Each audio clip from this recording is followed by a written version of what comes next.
All right, what's up, y'all? This your boy Colton. Kind of twist things up a little bit, man. So this is right here, the Daily Dose. And as you notice, I ain't at home right now. So another side to the Daily Dose is on the road. Daily Dose on the road. I'm on the road as y'all currently see. This brother, man, that I'm bringing in is let me see if I can just put all this down, right? So. Blood wouldn't make us no closer, you know what I'm saying? This man is absolutely 100. Since, man, I met him, I don't know, man, I might have been in high school. But this man right here, as far as character, top notch. He is your hustler's hustler. I'm talking about the man that's been on something since I've known him. Always find a way to do something, caring, giving, always willing to give you a little bit of knowledge, man. Anytime you talk to him, he always there for you. He always dropping those key jewels that you need. Any young man you need coming up in this, we're going to say cold world because that's what it is. He might have a little bit of philanthropy in him too. You know what I mean? For those of you that don't know, the one and only Mr. C. Nice to have you on, brother. Salute.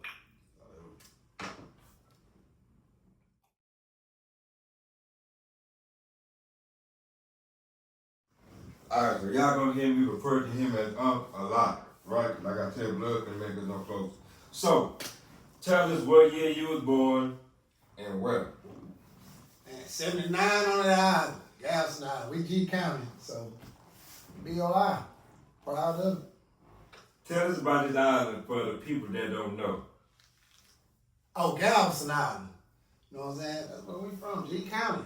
But now, I like the fact that we rep it as a whole. Everybody been so, it's always people have a problem with this G County. Yeah. I actually like the fact that we rep it as a whole because I'm actually from both sides. You know what I'm saying? I'm a Galvestonian. Yeah.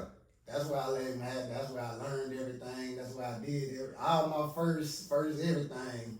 For sure. Learned everything, seeing how shit go. But my family's Texas City. I lived in Texas City till started second grade, man. We moved to second grade. Then you were Galveston. Galveston in second grade, man. So you consider yourself from Galveston, right? Even though you was born technically it's where you get right? the game from. Where you your style.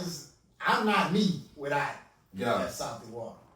That's kind of like how I feel like. So, I was born in Houston, right? Mm-hmm. Well, backtrack. I was born in Nassau Bay at St. John's, it's Methodist there. But I was raised in... my kids. Yeah. So I was raised in Houston all the way until like second grade. Mm-hmm. That summer, after school, my mama met this dude. They got married. We came down to Galveston County. I moved on the west side. Okay. You know what I'm saying? Yeah. Stayed there for a year. Then I moved to Hitchcock for a few years. Mm. And all this time, I'm in like elementary, middle school. By the time I get to 9th grade, I'm in Tech City off the loop. Yeah. You know what I'm saying? I'm in what they call Broadwood. Oh, okay. But I know it's Ashton Park. Yeah.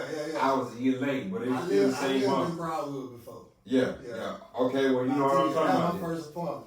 So that's where I say I'm from Tech City. A lot of people know me, they say I'm from Lamar because we was kids. Yeah. You know what I'm saying? Yeah. So just like you say, you from both sides. Yeah. I'm like all over Galveston County. I say it like this. I love being claimed though. So yeah, I feel you. The older people from Tech City, they say he from Tech City because they know me as a kid. All the way till I'm 6, 7 years old. Yeah. You know what I'm saying? And I moved to Galveston. My sister 6 years older than me. You know what I'm saying? So she older, they friends. Yeah. So they know her as being you moving in like middle school. Yeah. So they consider us from Tech City. Yeah. Which, yes, I'm from Tech City too, but I'm from Galveston. I feel that. So yeah, my roots. Yeah, you know me, my family. You're gonna have way more cousins. Now I can't say that because my grandmother's side is from Galveston, so I do have more cousins. But my daddy's side all the way to Tech City, and my mom and daddy's side. See, my mama's side, like my grandma, they was on the south side. Mm-hmm. So mom was on the east side. You know what I'm saying? My pop, they over there in Lamar. Yeah. So it's kind of like but then my mama was raised in Houston too, so it's just like I'm from everywhere. Yeah. You know what I'm saying? Yeah. But I create my throne, and I say Tech City because that's where I got my game, that's where I got my knowledge, that's where I got my wisdom, that's where I done a lot of things for the first time. My mother and father are Tech City High School graduates. So you from Tech City? No, their kids are Ball High Tour graduates. So she chose to raise me in Galveston. I've been in Galveston since the second grade. Yeah. So I'm not like, I'm in the second grade. You know what I'm saying? So when I'm playing Little League sports, I'm playing Little League sports in Galveston. Yeah. When I'm trying to starting to like girls and get phone numbers, I'm doing that in Galveston. When I'm climbing trees, plum trees, and I'm doing that in Galveston. When I'm getting into I ain't gonna say first fights because I was already fighting and stuff. So yeah.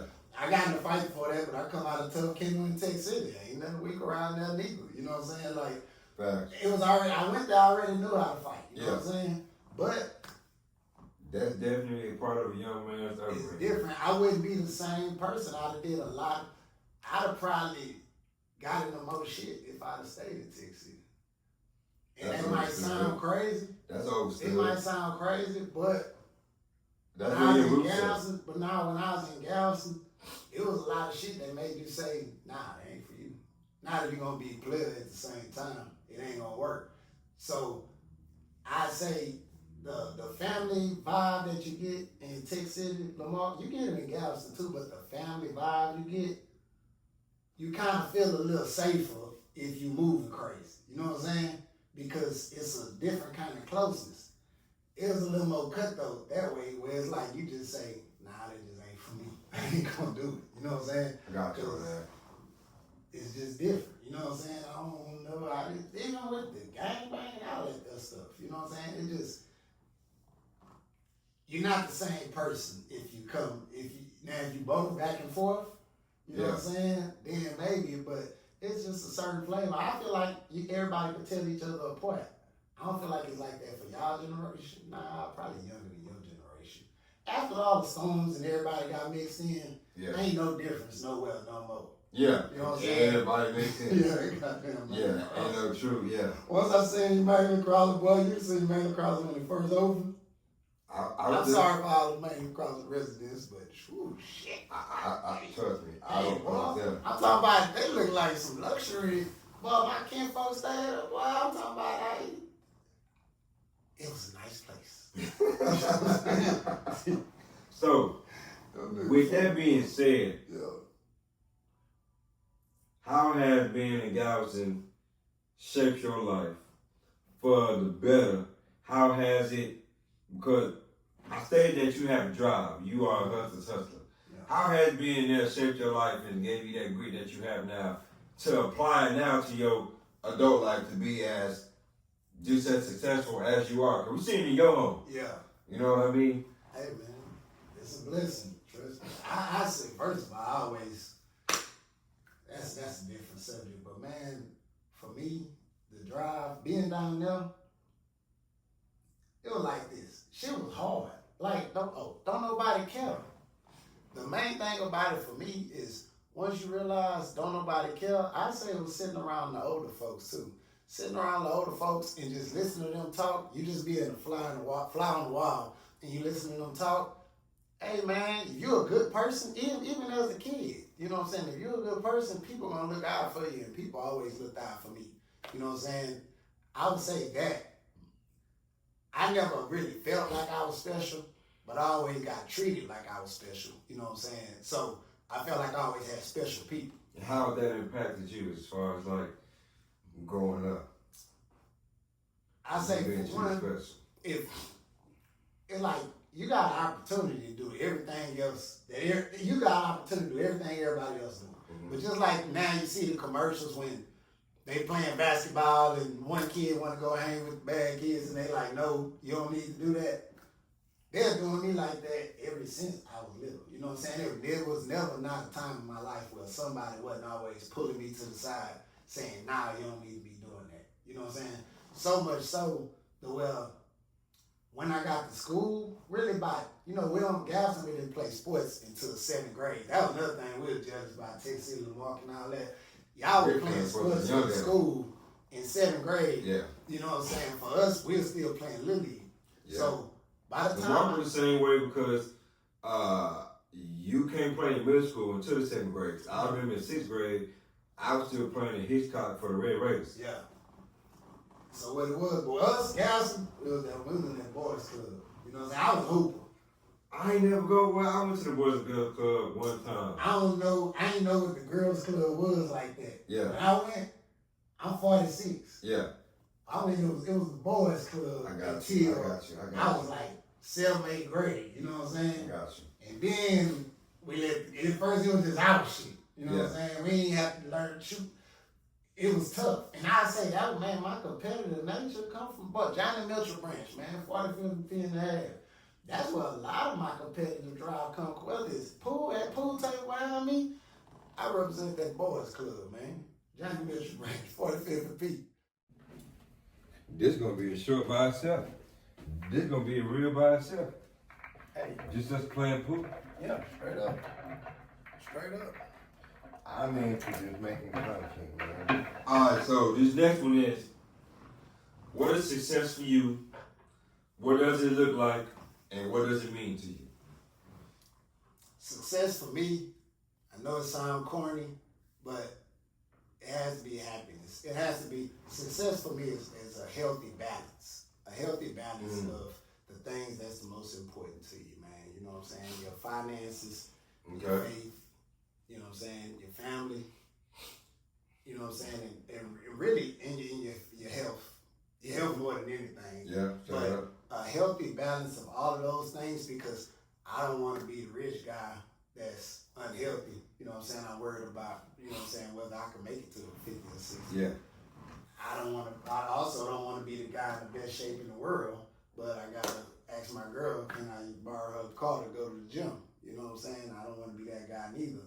You know what I'm saying? So I say a healthy balance is what success looks for me, of all the things that you want out of life, for me. And looking like it, be honest with you, I feel like I'm successful because I feel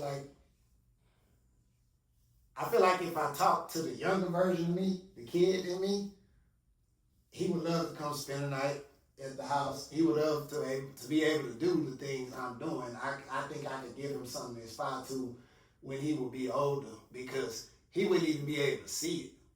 But the reason why I would bring him, because he would be able to see it, because things that I've been able to see, I never been able to get out of my head, and I had to have it. So I'd have brought my son, I'd have took the younger me to a mansion, you know what I'm saying? But definitely he would be proud. So that's what success is to me, man. That's what it looks like. It looks like this, man.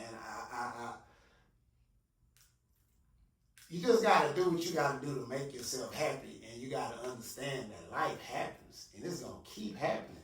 You know what I'm saying? So it can't be perfection. Success can't be perfection I don't think anybody, but it's not to me, and I refuse to let anything that I can't obtain stop me from feeling like I'm successful. You know what I'm saying? That's crazy, because like I say, the younger me, man, he would hope to just have a car. So if I have two, whether they nice or not, I got 2 different vehicles I can drive. You know, one of the coldest things that I like, when I felt like I really, really was good, when every time I get in my car, I gotta get gas, I just fill it up every time. Man, it's crazy you say that, bro, because that's success. Right? Success. And I love that. I need gas. It's not all about the material. I got a full gas tank. Because the first thing you mentioned was health. Mm-hmm. Right? You can see health. A lot of people can't see health. You can also feel it. Right? It's a physical and a mental state as well. Straight up. So, one thing for me, how I realized that I was successful, and that gas part really stuck home. Because, man, I remember times where I got my first car, and I still had to call my mom and be like, hey, you know, I'm going to need a few bucks to put in this gas tank. I had a job. It wasn't making enough for me to pay all my bills and put gas in my car. I had to choose. Do I want to keep my lights on, or do I want to go somewhere? Yeah, straight up. You know what I mean? Yeah. So when I got to that gas tank and I'm able to put 93 in there, Supreme, and I'm able to put $60 in that gas tank, and not have to worry about it, success. Yeah, for real. You know what I'm saying? Or when I'm able just to do anything that my 18, 19, hell, even 21-year-old self. Hey, man, it was times when gas was a part of the problem. Like, hey, you know what I'm saying? I don't know whether I can do this or not. Exactly. Because I can't go nowhere. So, no, I feel you. I just said that to say I feel everything coming out, everything you're saying, man. Because first, gas was a problem, but I ain't gonna lie. I coached myself. I put myself through regimens sometimes. You know what I'm saying? Like, before I had two nice cars, I always had a work car. A car I love to get in when I think I'm fly,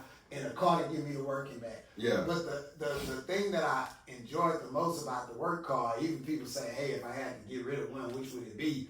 It always be a nice one. Yeah. It gotta go. Because the work car is your money maker. That's your bread. That's how you afford to pay for everything. You need it. You almost need it, man, because it's almost like a feeling too. Like when I used to have my work cars, whatever wrong with my work car that I got, I might have to put some water in it in 2 days. Yeah. One tire might be running flat. But see, you expect that. It keeps your mind trained. Keep me going. Yeah, it's like, hey man, I have a pretty good job. I'm able to take care of everything that I need to take care of.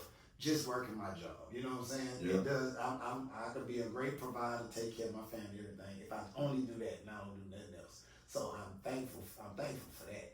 You know what I'm saying? But more importantly is what we get back to. The bare necessities being taken care of, that's success. You take care of your bare necessities, your ice boxes, man, groceries is high. They are, bro. You know, me and my wife just having a conversation. I ain't ashamed to say it, bro. Me and my wife was having this conversation, and we might have to cut some of the stuff down in the house, baby, because one, I got a son who got 15 stomachs. He just said it the other night, and he only 3. You know what I'm saying? And I'm on my fit kick, so man, that healthy stuff is pricey, man. Dig this though. You're able to buy healthy stuff, right? Yeah. That don't look like success to you? Success. That don't look like success to you? Straight up, ain't it? You able to have those type of arguments. I ain't even think about Don't that look like success to you? Yeah. Man, come on. I don't even buy pork chops no more by the pack, because back in the day, hey, boy, you don't that's sound not what like successful look like. That don't sound like because this is the thing. We gotta quit. Hey man, it can't be the big house and the Benz, and that can't be it. Because that's not everybody's success. I go against half the things the internet say where they act like that's being success. Yeah. Like, of course, I don't think you should be out every weekend partying, but they talking about everybody out there celebrating failure. Man, sometimes you just might need a drink because you made it. You know what I'm saying? Sometimes just you got to do what you have to do. Like, I have certain regimens that I go through. I got a hot tub in the back, and guess what? When I have a half a day or split anything where I could create my little vibe and get my stuff together and get in there and chill and relax, I'm going to parlay in that hot tub before I go get it on that job. I know I'm finna go, hey, I'm finna work 13 days straight, and I ain't finna have no all day. Keep that hot tub point. We gonna bring that back. That look like success to me, though. Just being able to, the pandemic hit 2020. Yeah. We stuck inside. Yeah. Get what I say? Man, I gotta start doing something to make home comfortable. You know, see, we friends on social media, right? Of course, it's family. You might not follow all your family because some family got some things you don't want to see, you don't want them to see. But I follow him, so can I go ahead and say? So I seen a couple journeys of his, right? Go ahead. And he mentioned successes, health, physical and mental, right? And with that physical, man, I was out of shape. We ain't gonna say down bad, but that wasn't my top priority, man. I didn't even look at that as being successful. Now, I do. But I started looking at his fitness journey. And he wasn't never no big dude. What you seeing is what you get, just smaller. Yeah. But I noticed the work that he put in. And it became, once he got to where he was trying to get his achievement, his body, whatever he wants to look, it became more of a therapeutic thing. At least that's what I saw. Yeah. You know what I'm saying? That's how he got his energy off. He had mentioned his 3 days off or half a day. See, we refinery workers. chemical plant workers, whatever you want to call it. Our schedule is all over the place. And the time where you get that you just need to relax, his form, he chose to work out. Right? You also mentioned his hot tub. That's another part of physical therapy where he just, the bubbles hitting you. You know what I'm saying? He might. I see the man take an ice bath. Yeah. You know what I mean? So let's go back to your point. I just had to throw that in. And for me, and that's just what it is. That's a part of the balance. It's like once I'm enjoying one. First of all, when I got to my job and it was the career job, hey, I can work here. I ain't got to worry about. Hey, mama, we made it. Yeah. Man, everybody fat. True. And I'm like, there ain't no salt. Hey, man. It just fat. That's what it is. And sometimes as we get older, man, anybody, if you love yourself, you're healthy, I'm cool with it. But, man, I ain't clocking I know 20 years earlier just because I didn't want to eat right. Because you know what I'm saying? I'm not with none of that because that's the other side of it. Like, bro, I don't care how much money I got. I came in a skinny frame. Yeah. The frame I'm in, this is how I feel. Yeah. Even when I put on a little weight, like I probably gained 15 pounds that I ain't like, you feel it. So I feel it in my back and in my knees. So no knock on nobody else, but I care as much about taking care of myself and being in good shape or in good health as I care about finances, love, or anything else. Because I'm always trying to be the best version of myself, man. 46 years in, I'm trying to be the best version of what I am at 46 years old. All right, so remember I told you to keep that footnote about the hot tub? We're going to go back to that because right now, we're going to touch on the mental health, right? Mental, physical, even spiritual health. No matter who you believe in, you have to believe in someone. That's how you just get through life. Oh, definitely, man. Right? I choose to believe that Jesus Christ is my Lord and Savior. He died for our sins, rose the third day, so that I, through him, will be saved and can go to heaven and meet the Father. That's what I believe. Marco believes the same. I'm right here with you, man. I wish, in my belief, I kind of wish I'd probably waited a little later to get baptized because I didn't know what it meant when I was at the time and considered born again, but I actually hadn't done no wrong at the time. You know what I'm saying? So I didn't get baptized, so I was like, I went myself. Go ahead. I was like 17, 18. Yeah. And I just decided to do it because I felt like that's what I need to do. I got baptized when I think around the time my mom was getting cleaned up. You know what I'm saying? The time she was getting cleaned up. My mom's 36 years clean and sober. Yeah, we give her a round of applause for real, man. The coldest part and the best thing about that is when she saved herself, you know what I'm saying, she saved me. You know, that's as far as anything starting off, seeing somebody, my hero, you know what I'm saying? I don't even know how we got to the hot tub, from the hot tub to the Hey, man, but it's just where it's supposed to go. Is for her, seeing her go through her process of getting clean, reestablishing her life, and giving me a better chance at life, that's probably my biggest drive. That's my biggest motivator. Spiritually, that's why I know there is a God. Besides the fact that I've been through my own life situations, my own belief system that my mama helped me build by bringing me up in church. Once she got clean, we in church every Sunday. My mama was, she was smoke pretty much, because whatever you call it, dope fiend, crack kid, whatever you want to call it, you know what I'm saying? I was born in 79, crack ain't hit to the 80s, but boy, you notice the difference, you know what I'm saying? I remember, you know, when we lived in Texas City, you know what I'm saying, I had two functioning parents that had two good functioning cars, and we lived in a nice household, and I can remember some of that to probably about, 3 or 4. I can remember that it was nice, you know what I'm saying? And when it changed, I can remember how drastically, you know what I'm saying, it changed how the separation was. So moving to Galveston, and my mom pretty much already in her addiction, but when we moved there, it went full surface. You know what I'm saying? It was almost Tech City, it was almost like you have family around and everybody's kind of trying to take care of everybody. And once we moved over there, it was almost like, boy, you're a fish out of water. You're on your own, but at the same time, it's so normal. It's everywhere. Everything that's going on is everybody. You don't really feel poor because everybody poor. It's 10 buildings on your block. Ain't nobody doing better than nobody else unless they the hustler in the neighborhood. You know what I'm saying? So I say as far as the mental side is knowing I come from that, developing my mental as far as like really the years of we stay in the projects where my mom's using.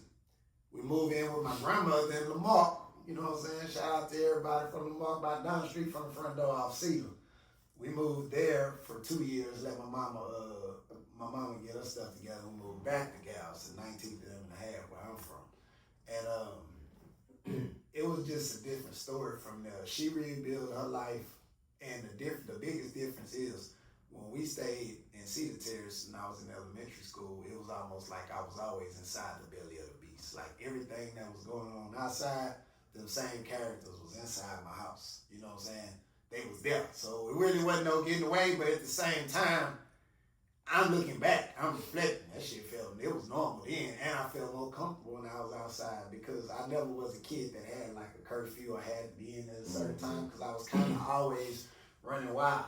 You know what I'm saying? Something outside happened, they started shooting, they ain't got nothing to do with me. I'm talking about I'm a child, I'm on the swing. You know what I'm saying? I'm talking about 2nd, 3rd grade, 4th grade. I'm on the swing, we on the slide. You know what I'm saying? We steal everybody water hose, put it together, put the baby pool at the bottom of the slide, put the water hose at the top.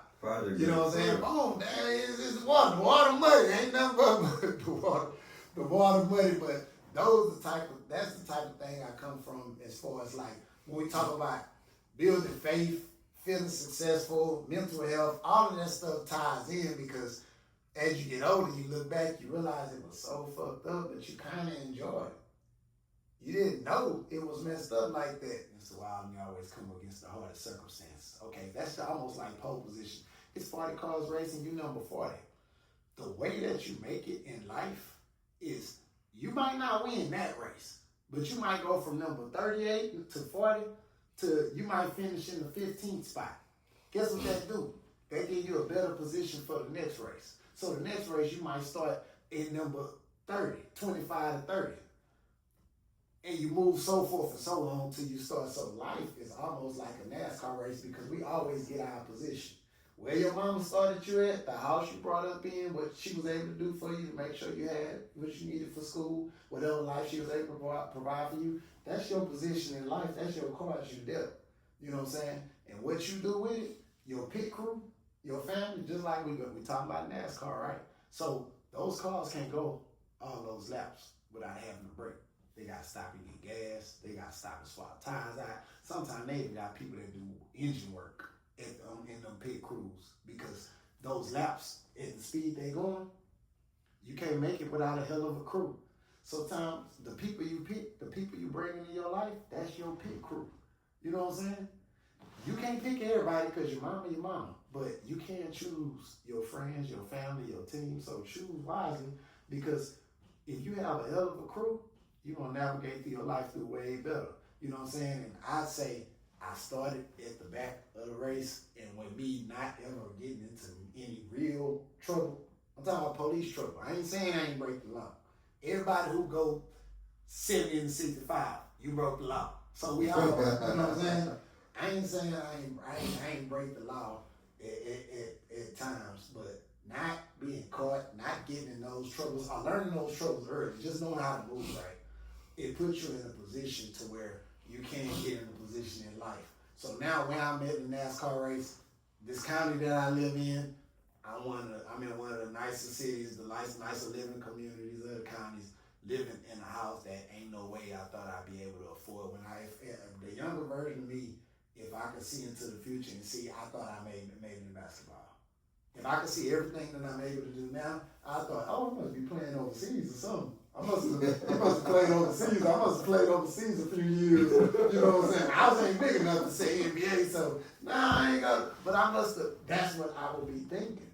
You know what I'm saying? Because I would have never thought that I'd be able to do what I'm doing, but along the way, you have to eliminate, and this ain't about cutting people off, because I don't necessarily believe in cutting nobody all the way off. You just got to deal with them at the capacity that you could deal with them at and still advance. If they stop you from advancement, then hey, they got to go. That's what it is. They gonna be just like a sickness or anything else that you got. You gonna get rid of them. But people that you love, some of the people that can't help me with anything I'm doing in life are some of my favorite people, because they are my main supporters. They can't help me, but they just love me and they just want me to do good. Those are the people I'm gonna make. You cut me people off, you crazy. I got homeboys that ain't got too much of nothing going on, man. If you watch this and think I'm talking about you, sorry. But I got homeboys that ain't got too much of nothing going on. But every time I see them, it's all love. They proud of me. They come over here. They proud of everything that I'm able to do, and that shit keep me going. So I'd be damned if I cut somebody off just because I gotta buy them a drink every time I catch them when we go out there. They give me that love that I need, that keep me going. That's a part of the motivation too. It's certain people, bro, they more valuable to you than you know, because those are people who make you feel at home, no matter where you at. If you can walk in a place you're not normally at, and somebody in there make you feel like, oh, we good, man, that person more valuable than anything y'all got going on. That's facts. Don't mess over those people. That's facts. Don't mess over those people. I have those in my circle. Yeah. Man, that big homie shit, I say. Pause. Go ahead. This is why I say this man give good game in gym. This is why I associate with this man right here. Everything that you just heard. And answer the phone for your kids. Real quick, I got this. Oh, damn, she hung up. All right, I'm calling back. But you need people like this around you, man. Somebody who's always giving you something. He just gave me a whole couple years worth of life just now, bro. Just by being authentic and just telling the story. Yeah. I know I ramble, man, but I hope. You know what I mean? Nah, bro, it's gonna reach somebody. It reached me, so I know it's gonna reach somebody else. You know what I mean? This is why you need people like this in your camp. You know what I'm saying? Yeah, so straight up. Anything I can get you, man. I'm for you, man. We got to. You know we there. We got to get it, and as men too. Hey, man, you gotta have people that you around that you could talk to about. You gotta know who to vent to.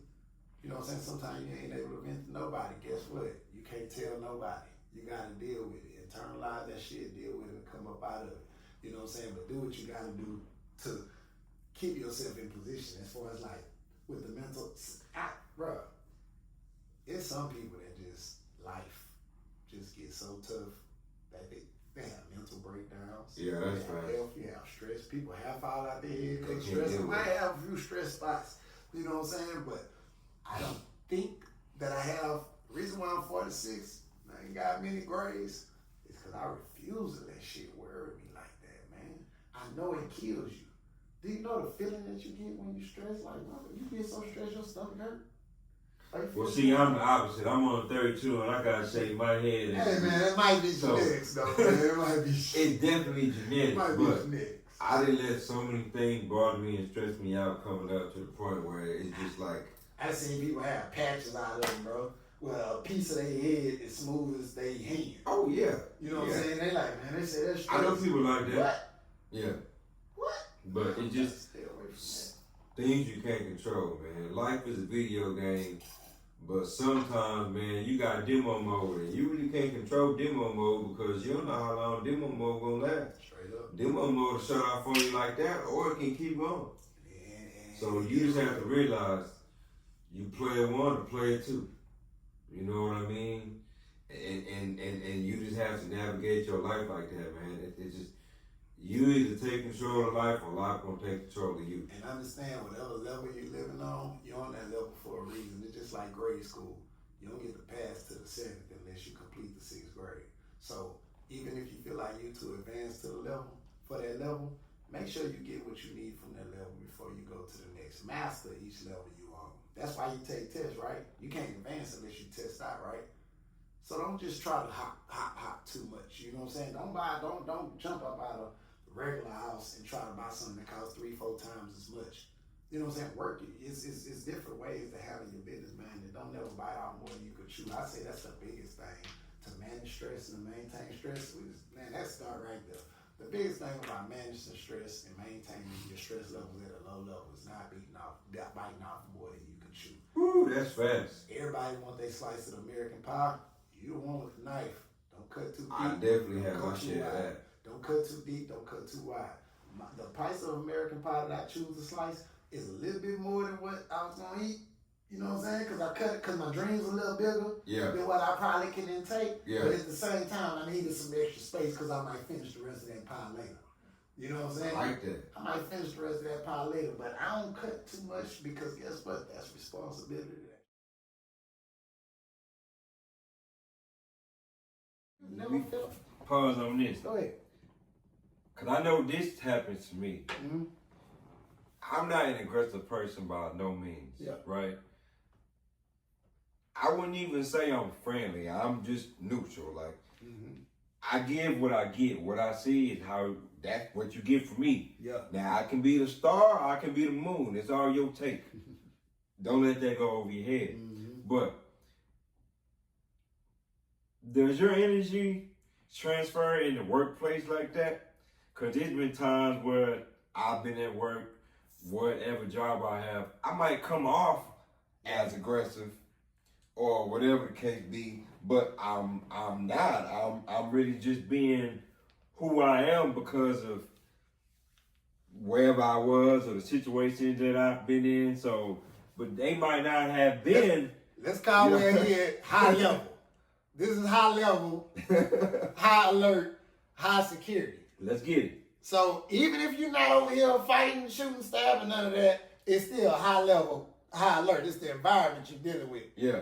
When you come to the work area and you've dealt with stuff that you felt like was beneath working the job, you kind of think that you got to handle yourself differently over here because I'm over here doing something I ain't got no business. Yeah. You know what I'm saying? So I gotta be ready for whatever come with that. Yeah. Over here, I'm totally safe. Everybody's worried about their job. Yeah. But they'll play you over here way faster than they'll try to play with you over here. Exactly. So the problem with me, nah, bro, I'm happy at work. Everybody loves me at work, but this is the cold part.